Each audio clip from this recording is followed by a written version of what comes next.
Tapi kita tadi banyak disampaikan teman-teman, saya mau tunjukkan sedikit aja.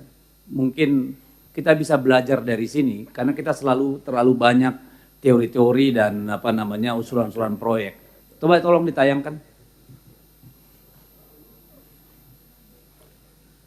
Triliun buat bikin eKTP, ada chipnya, ada biometriknya, tapi fungsinya apa sampai hari ini? Di fotokopi. Sementara Malaysia pakai kartu yang sama, namanya MyCard, tapi buat ngatur subsidi BBM. Rakyat Malaysia tinggal tap MyCard di pom bensin, sistemnya langsung cek identitas, ngecek kuotanya, dan kasih harga subsidinya otomatis. RON 95 harganya cuma 1,99 ringgit per liter, sekitar 7.200. Nggak perlu antri, nggak perlu surat keterangan, nggak perlu aplikasi, nggak perlu fotokopi KTP, nggak perlu daftar. Sistemnya simple, MyCard masuk ke reader, connect ke database pemerintah, verifikasi dalam hitungan detik. Tiap warga dapat kuota 200 liter per bulan. Kalau kita lewat kuotanya, kita bayar harga biasa. Gak ada yang bisa menyalahgunakan. Bahkan kalau ketahuan curang, kuota kalian di MyCard itu langsung diblokir. Gak bisa ngisi BBM subsidi lagi. Buat kendaraan logistik di Malaysia, mereka punya fleet card, kuota diesel digital per perusahaan. Hasilnya pemerintah Malaysia hemat 600 juta ringgit per bulan. Penjualan diesel bersubsidi turun 30%. Penyelundupan langsung kedeteksi. Sekarang kita balik ke Indonesia, iKTP kita itu punya chip NFC, punya data biometrik. Teknologinya sama kayak MyCard di Malaysia, tapi kita pakai buat apa? Fotokopi buat buka rekening, fotokopi buat daftar SIM, fotokopi buat daftar BPJS. Padahal chipnya bisa dipakai langsung loh itu loh. 12,4 juta rakyat Malaysia udah pakai sistem ini dalam hitungan bulan. Indonesia, kita udah punya eKTP dari 2011, 15 tahun, dan chipnya belum dipakai buat apa-apa yang meaningful. Masalahnya ini bukan teknologi. Teknologinya tuh udah ada di situ di KTP kita semua. Masalahnya ini political will aja, dan itu yang harus kita tuntut sebagai masyarakat. Mungkin kita harus merenung sedikit lah. Kapan sih kita belajar? Kita kalau urusan ngambur-ngamburkan uang tuh juara satu, Pak. Untuk data saja, padahal kalau kita pakai single data ya, ID card ini, KTP ini bisa dipakai untuk semua. Ini Pertamina keluar uang bikin data sendiri untuk subsidi, ya, nggak menyelesaikan persoalan itu, banyak persoalan di sana. KPU keluarkan uang untuk data pemilih, triliun-triliun nih semua urusannya ini, ya. Lalu BPJS bikin lagi, Kemensos bikin lagi, semuanya bikin hanya untuk urusan data. Luar biasa ini, pemborosan yang luar biasa kalau menurut saya. Entah kapan kita mau selesaikan. Kita harus bilang kita lebih bodoh dari orang Malaysia kalau urusan ini. Karena nggak pernah kelar. This is nothing personal, Pak ya. Tapi ini persoalan kita. Dan saya kira benar tadi yang disebutkan, ini soal political will. Apakah revisi undang-undang Adminduk ini memang akan membantu kita menyelesaikan, mengintegrasikan data itu keseluruhannya? Atau undang-undang yang sedang dibahas di Balek tentang undang-undang satu data? Karena kelebihan kita di negara ini dalam urusan pemerintahan adalah semua hanya mikir urusannya. Urusannya. Bukan tanggung jawabnya, urusannya. Hanya bagaimana kewenangan itu tetap ada, tapi nggak pernah menyelesaikan masalah. Semua berebut kewenangan, berebut urusan, ujung-ujungnya kickback. Ini yang sering jadi problem. Redundancy terus terjadi. Untuk soal data ini, triliunan kita buang tuh tiap tahun. Tiap tahun. Padahal BRI punya data nasabah misalnya. Dan lain-lain lah. Juga tadi rumitnya kita punya KTP, udah pakai chip, apa-apa urusan harus pakai fotokopi lagi. Ditanya lagi kakak, ditanya lagi surat lahir, ditanya lagi kalau kami ini surat baptis, mampus kita. Lalu buat apa kita udah ada ujungnya?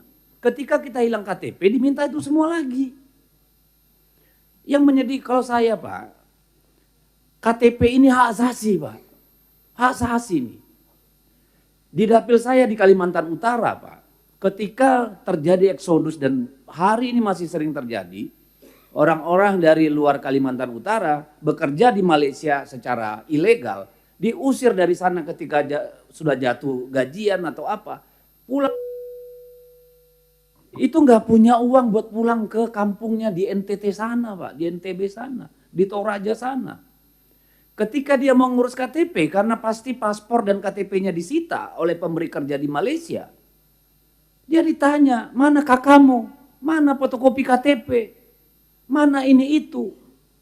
Dia harus pulang ke NTT hanya untuk mengambil fotokopian. Gimana ceritanya? Gimana ceritanya untuk makan aja nggak ada. Sekarang mereka terkapar di perkebunan-perkebunan di daerah sana. Digaji di bawah UMR, Pak. Nggak punya BPJS, nggak punya apa-apa. Makanya saya bilang itu hak asasi KTP itu. Ini dulu Pak Teguh ini berkali-kali bantu saya itu dengan belangko KTP. Saya harus sendiri beli komputer untuk cetak, kasih ke kantor kecamatan, kantor desa. Ini kan urusannya negara. This is very basic government services. Kenapa jadi begini beribet gitu loh menurut saya. Setiap kali mau pemilu ada yang gak terdaftar, ada yang gak dapat undangan. Triliunan dibuang buat pendataan pemilih. Nah ini kan problem kita Pak. Sepanjang belum ada sinkronisasi data, Presiden harus bilang, hey semua kalian berhenti nih bikin data. Kasih Adminduk. Yang lain gak usah. Adminduk silakan koordinasikan pendataan. Misalnya kalau ditunjuk Kemendagri misalnya sebagai gatekeeper urusan big data ini. Tapi harus ada dan kita harus segera selesaikan. Jadi sinkronisasi data ini sangat penting sekali Pak. Tadi sudah disampaikan oleh semua. Yang kedua keamanan data Pak. Saya tiap hari di WA nih, saya bukakan akun untuk judol. Saya nggak pernah urusan pegang-pegang begituan. Kenapa data saya bisa jebol? Sehari paling tidak 50 WA dan telepon. Nawarin emas, nawarin saham, nawarin ini itu. Gimana keamanan data kita ini? Siapa yang harusnya bertanggung jawab? Masa kita terus diganggu hal yang seperti ini? Ini problem Pak. Apakah yang salah di Adminduk? Apakah yang salah banknya? Apakah yang salah yang lain? Kita nggak pernah tahu. Siapa yang tanggung jawab beresin ini? Lalu kemudian itu tadi kemudahan urusan. Tolonglah Pak. Misalnya Aceh kemarin. Kalau kita nggak tolong, semua barangnya hanyut. Mulai dari surat lahir, ya kartu keluarga, segala macam. Kalau nggak dibantu, bayangkan tuh kalau nggak bukan bencana Pak. Orang yang kehilangan rumahnya terbakar misalnya. Berbulan-bulan belum tentu kelar tuh urusan. Ini karena bencana aja mungkin kita cepat mencari. Harusnya pun dimanapun kita, KTP kita hilang, datang kantor kelurahan. Ya, sebutkan nikmu, selesai Pak, langsung cetak. Kenapa urusan sekecil ini ribetnya minta ampun setelah hampir 80 tahun kita merdeka. Ini bagaimana memudahkan urusan Pak. Kalau kita sudah punya big data, orang datang ngurus KTP, masa dimintain kakak lagi fotokopi kakak? Lah gua punya KTP itu apa? Masih dimintai fotokopi KTP? Kan aneh. Surat lahir, surat baptis masih diminta. Wah, pusing kita negara kita kayak begini. Nah tadi yang terakhir efisiensi dan efektivitas. Ayolah gimana kita buat urusan yang paling sederhana nih dari kerja pemerintah. Memastikan rakyatnya punya identitas. Gimana itu efisien, gimana itu efektif Pak. Itu yang kita mau. Kalau ini sudah efisien efektif, nggak ada tuh scam bank. Ya orang nelpon kirim sana, kirim itu. Karena apa? Orang mau bikin nomor telepon sudah wajib ada KTP. Nggak bisa dibohong. Nggak ada pemerasan, nggak ada ancaman bisa terjadi begitu saja. Nggak bisa rekening bank double-double ke sana kemari. Nggak bisa nipu bikin kartu kredit. Karena semua sudah tersentralisasi gitu Pak. Nah jadi saya tahu ini tugas negara Pak. Bukan hanya tanggung jawab pribadi dari bapak-bapak berdua ini. Tapi tolong inisiasinya dari sana. Tolong disinkronkan ini dengan RUU satu data yang sedang dibahas ya. Digagas di balik itu Pak. Gimana membuat kita urusannya ini maju Pak satu langkah Pak. Jangan nanti ini akhir tahun KPU dibentuk. Tahun berikutnya yang mereka lakukan mengusulkan anggaran 2 triliun untuk identifikasi pemilih. Wah nggak tahu saya kalau begitu terus nggak habis-habis Pak. Jadi tolonglah mungkin ini ranahnya ratas Pak kalau menurut saya. Pak Kemendagri sampaikan pada Presiden supaya sinkron ini semua Pak. Supaya kita nggak terus-menerus jatuh ke lubang yang sama. Menyengsarakan, menyusahkan semua orang dan anggaran kita betul-betul efektif. Saya kira itu pimpinan, terima kasih.